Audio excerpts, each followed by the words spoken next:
Life is like a waterfall.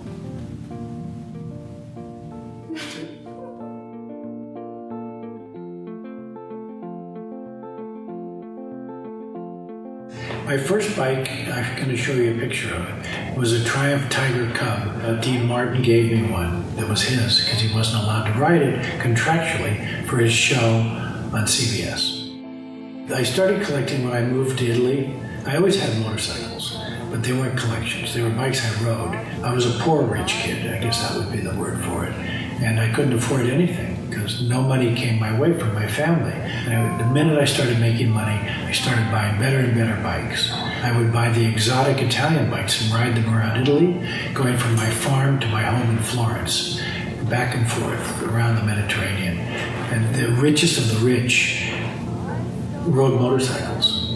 And they wore beautiful leathers, and the bikes were beautiful. And I got into that whole world. I said, oh my God, this is all different. When I would go to the track, there'd be all these highly educated, sophisticated men. When I went to the track in the United States, they were the Hells Angels, basically, in those days, in the 50s. So in the 70s, I fell in love with the Italian bike for real. And I bought 2 or 3 of them.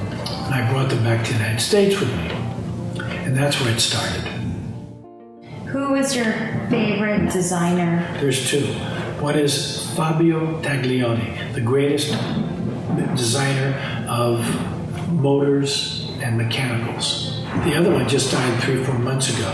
Massimo Tamburini was the greatest designer in the history of motorcycles for the shape of motorcycles. He did the Ducati 916, all the MV Agustas, the Bimotas, all these great motorcycles. He's considered to be the greatest designer in the history of motorcycling. I do love motorcycles as aesthetic works of art by almost what I would call geniuses. They're descendants of Michelangelo and Leonardo da Vinci. And they made these bikes, hand-built, and everyone was beautiful. Every Italian bike in the 50s was gorgeous. And so I was attracted to the craftsmanship and the art. Being an artist, a fine artist, and studying art, they appealed to me on that level before the mechanics. That I got into years later when I started collecting. They can look like a woman or a man or however you want to see them, but they have a heart, they have lungs, they have a belly. The Italians are so sexual in nature, and it comes out in their bikes. Do you have a favorite story on the road?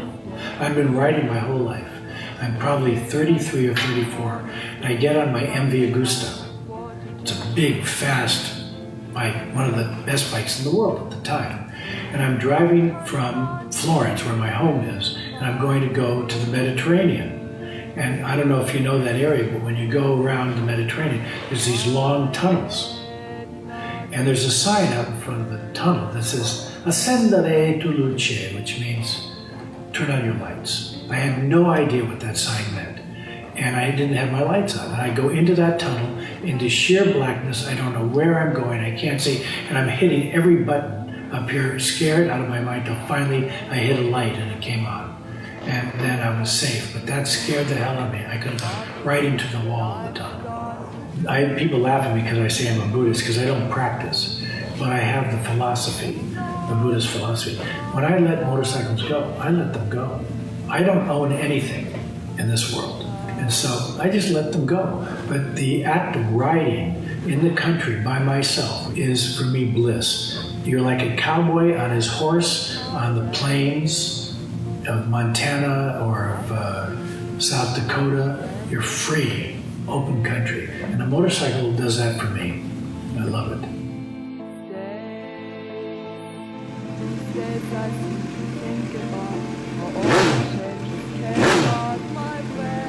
Most all my friends, 99% of them, do not ride after 80. Mm-hmm. So it's a sad commentary of where things are going. So I'm working out to stay healthy and eating well to stay healthy so I can ride maybe into my 90s. We'll see.